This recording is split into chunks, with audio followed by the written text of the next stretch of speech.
ወይኔ ብሩክ አንተ ነህ ጉድ የሰራኸኝ። አንላቀቅ።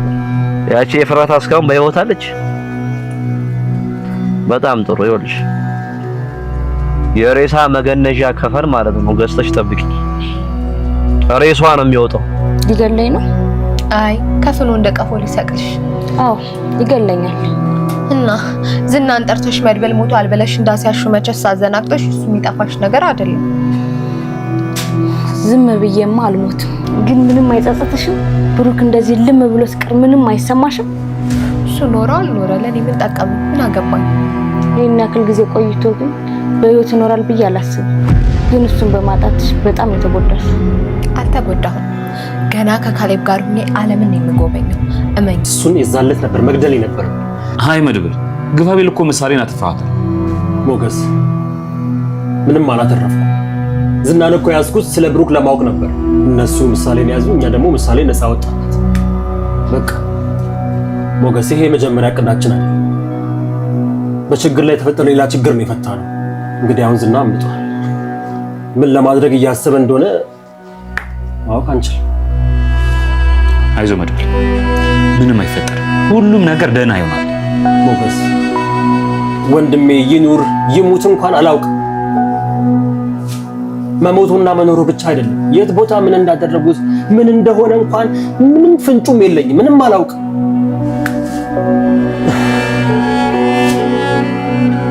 ሞገስ እንግዲህ እኔ ተስፋ ቆርጫለሁ። ወንድሜ በህይወት ያለ አይመስልም። በቃ ካሁን በኋላ የሚሆነው ገሎ መሞት ነው። አይ መድብል አይ ተስፋ መቁረጥ አያስፈልግም። ሞገስ ግፋቢል ከየት እንደጠፋ እንኳን አናውቅም።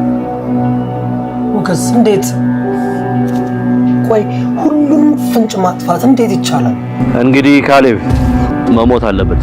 ጥርጥር የለውም ይፈጸማል። ብሩክ ምን ሆነ?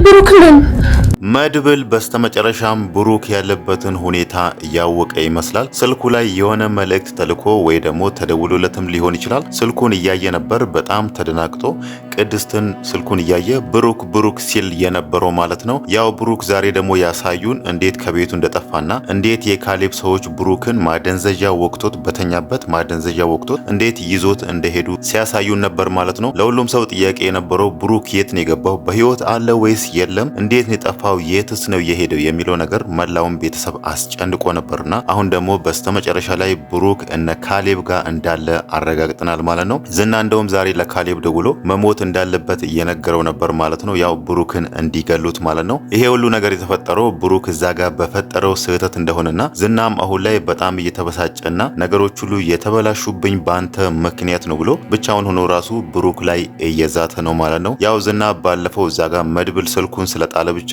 በዛ ስልክ ለራሱ ሰዎች ደውሎ ሰዎቹ መጥቶ አድኖት እሱ ደግሞ ከታሰረበት አምልጧል ማለት ነው። አሁን ላይ እያደረገ ያለው ያን ያክል ያኔ እዛ ጋር ለተቀጠቀጠው ያኔ እዛ ጋር ለተደበደበው ያንን ነገር ለመበቀል ሳይሆን ትንሽ ጊዜ የጥሞና ጊዜ ለመውሰድ ይመስላል ማለት ነው። ማንንም ሰው ለማግኘት አልፈለገም። ብቻውን ሆኖ ከራሱ ጋር ጊዜ እያሳለፈ ነው። ይሄ ነገር ደግሞ ሁሉም ሰው ላይ ስጋት ፈጥሯል። እዛ ጋር ዝና ከታሰረበት ቦታ አመለጠ መባሉን ሲሰሙ ሁሉም ሰው ፈርቶ አሁን ላይ ከቤት መውጣት አልቻሉም ማለት ነው። እነሱ እዛ ጋር ዝና ላይ ያደረሱበትን ነገር ስለሚያውቁ እሱ ደግሞ ከዛ ካመለጠ በምላሹ እኛን የሆነ ነገር ያደርገናል። እሱ በምላሹ እነሱ ላይ የሚያደርሰውን ነገር ስለሚያውቁ ነው በዚህ ልክ እንደዚህ ፈርቶ ሁሉም ቤታቸው ቁጭ ያሉት ማለት ነው። ከሁሉም በጣም የሚያስገርመውና የሚያስቀው የዳጣ ፍራቻ ነው። ዳጣ ያው እዛ ጋር ዝና ታስሮ ስትፎክርበት ወይ ደግሞ በዱላም መታው ነበር ከጀርባ ግን ደግሞ አሁን ላይ ከፍራቻው አንጻር የተነሳ እያለች ያለችው እዛ ጋር ዝና ስትንከባከብ እንደነበረ ምግብ ስጡት ስላችሁ የነበረው እኔ ያደለው እንደ እያለች ራሷን ንጹህ ለማድረግ እየሞከረች ነው ማለት ነው። እሱ አሁን እዚህ ጋር ከዛ ስላመለጠ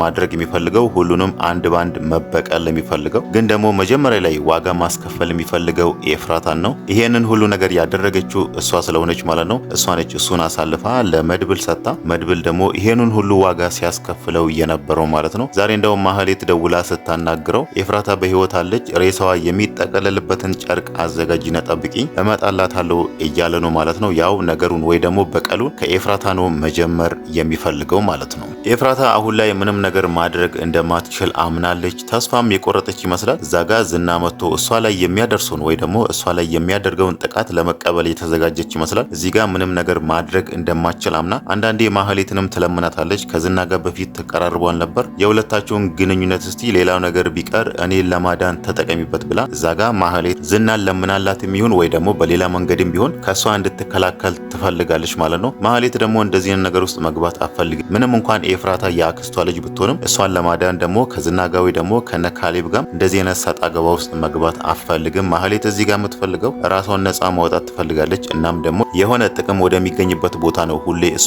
የምትነፍሰው ማለት ነው። አሁን ደግሞ ጭንቅላቷ ውስጥ ደጋግማ እያሰበች ያለችው እንዴት ካሌብን መቅረብ እንዳለበት፣ እንዴት ከካሌብ ጋር መሆን እንዳለባት ነው። መጀመሪያ ላይ ከብሩክ ጋር ነበረች፣ ከዛም በኋላ ከሞገስ፣ ከዛም በኋላ ደግሞ ከዝና ጋር ነበረች። አሁን ደግሞ ከዝና ቀጥሎ ካሌብን ነው መቅረብ የምትፈልገው። ባለፈውም ስታወራ የነበረው ከዚህ በፊት ያሳለፈቻቸው ግንኙነቶቿ ምንም ነገር አልጠቀሟትም። በራሴ ስም እኮ ምንም ነገር የለኝም፣ አንድ ቤት ወይ ደግሞ አንድ መኪና ራሱ የለኝም። ስለዚህ አሁን እንደምንም ብዬ ካሌብን መቅረብ አለብኝ እያለች ነውና እዚህ ጋር ደግሞ የሆነ ነገር አድርጋ ካሌብን መቅረብ የምትፈልግ ማህሌት እዚህ ጋር ኤፍራታን አትንኳት፣ እሷን እንደዚህ አታርጓት ብላ እሷን ከተከላከለች የሆነ ነገር ይደርስብኛል ወይ ደግሞ ያሰብኩት ነገር አይሳካልኝም ስለምትል እዚህ ጋር ዝና ማስቀየም አትፈልግም ማለት ነው። እዛ ኤፍራታ ቤት መጥቶ ራሱ ፍለፊቷ ኤፍራታን ቢገላት ራሱ ማህሌት ምንም ነገር የምትናገር አይመስልም ማለት ነው። ሌላው ነገር ደግሞ ኤፍራታ አሁን ላይ ማህሌትን እየወቀሰቻት ያለችው አንቺ ከመጀመሪያውኑ ጀምሮ አርፈሽ ከብሩክ ጋር ህይወትሽን ወይ ደግሞ ትዳርሽን በሰላም መንገድ ብትኖሪ ይሄ ሁሉ ነገር ባልተፈጠረ ነበር ብላ መጀመሪያ ስህተቶች ሁሉ ከማህሌት እንደተጀመሩ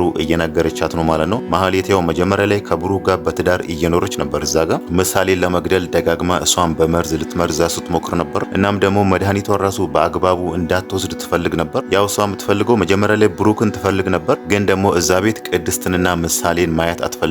እነሱን ለማጥፋት በጀመረችው ጦርነት ወይ ደግሞ በጀመረችው መንገድ ነው ያ ሁሉ መንገድ ተሳስቦ ዛሬ ደግሞ ኤፍራታ ጋር ደርሶ ኤፍራታ ራሱ ዋጋ እያስከፈላት ያለው ማለት ነው። ኤፍራታ አሁን ላይ ማህሌትን እያለቻት ያለችው ይሄንኑ ነው። ሁሉም ነገር የጀመረው ካንቺ ነው። አንቺ ከብሩክ ጋር አርፈሽ ትዳርሽን ብትኖሪ ኖሮ ሁላችንም አሁን ላይ ዋጋ ባልከፈልን ነበር ብላ አሁን ላይ እሷን ተጠያቂ እያደረገቻት ነው ማለት ነው። እውነትም እዛ ጋር ኤፍራታ እንዳወራች ማህሌት አርፋ ብትቀመጥ ወይ ደግሞ ከብሩክ ጋር ትዳሯን በሰላም ኖራ ምሳሌንም እንደ ልጇ ብታያት ኖሮ ይሄ ሁሉ ነገር ባልተፈጠረ ነበር ማለት ነው። እዛ ጋር ግን በማህሌት ራስ ወዳድነት አሁን ላይ ሁሉም ሰው ዋጋቸውን እየከፈሉ ነው ማለት ነው። ሌላ ነገር ደግሞ አንድ ዛሬ ሉላ ያወራችው ነገር አለ።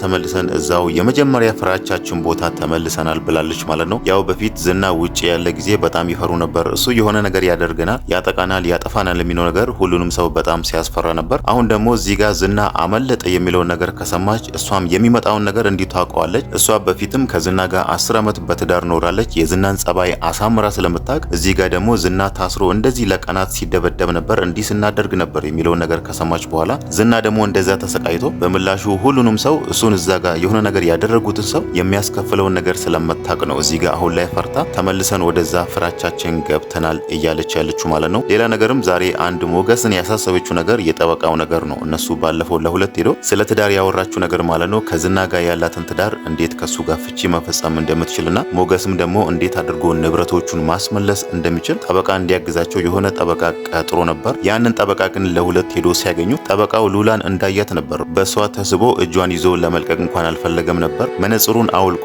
እስከሚያልበው ድረስ ራሱ እሷን ሲመለከታት የነበረው ማለት ነው። ይሄ ነገር ደግሞ ሉላን ገብቷታል። እዛ ጋር ጠበቃው ምን ፈልጎ ነው እንደዚህ የሚያይ? ለምንስ ነው እጄን የማይለቀኝ? እናም ደግሞ ለምንስ ነው ግንባሩ በዚህ ልክ ያላቡ የሚለው ነገር ራሱ ጥያቄ ስለፈጠረባት ነው ዛሬ ሞገስን እየነገረች ያለችው ማለት ነው። ሞገስ ደግሞ ዛሬ ከመልሱ እንደተረዳ ነው ያንን ነገር አልተገነዘበም። እሱ ባለፈው ግን ሳይ ነበር ጠበቃው የጠበቃውን አካሆን ለምንድነው እንደዚህ የሚሆነው የሚለው ነገር ሉላንም እያየ እሱንም እያየ ነበር። ግን ደግሞ ነገሩ የገባ አይደለምና ዛሬ ሉላ ስትነግረው እሱ እንደዛ አስቦ አይደለም፣ ምንም ነገር አይፈጠርም፣ አትፍሪ፣ ጠበቃው ሊያግዘን ብቻ ነው ከኛ ጋር የሆነው እያላት ነው ማለት ነው። ግን ደግሞ ጠበቃው በዛ ነገር አይደለም አሁን ላይ እነሱ ላይ እንቅፋት መሆኑ አይቀርም። ወይ ደግሞ ሉላን ሌላ ነገርም ሊጠይቃት ይችላል። እዚህ ጋር ይሄንን ነገር ካላደረግሽልኝ ይሄ ነገር አይሳካላችሁም ወይ ደግሞ አላግዛችሁም ብሎ በሌላ ነገርም እሷን ሊይዛት ይችላል ማለት ነው። ሞገስ ደግሞ እዚህ ጋር በሁሉም ነገር እርግጠኛ ሆኗል። እዛ ጋር የሉላና የዝና ትዳር በህጋዊ መንገድ እንደሚፈርስና እሱም ደግሞ የተወሰደበት ንብረት እንደሚመለስለት እርግጠኛ ሆኗል ማለት ነው። ግን ደግሞ አይታወቅም እዚህ ጋር ዝና አምልጧልና ነገሮች ሁሉ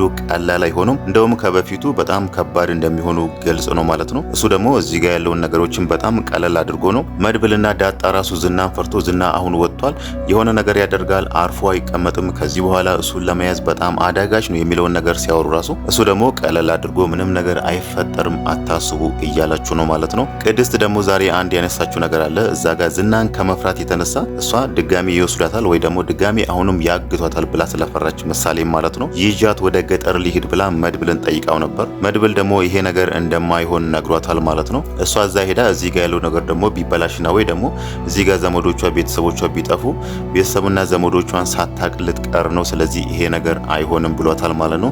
መድብል አሁን ላይ የሚፈልገው እዚህ ሆኖ ያለውን ነገር ፊት ለፊት መጋፈጥ ነው የሚፈልገው እንጂ እዛ ጋር ቅድስት እንዳለችው አንቺ ልጅቷን ይዘሽ ገጠር ሂጂ እኛ እንደዚህ እናደርጋለን ብሎ ያንን ነገር እያሰበ አይደለም ማለት ነው። ያው በስተመጨረሻ ላይ እንዳየነው ስልኩ ላይ የሆነ መልእክት ተልኳል።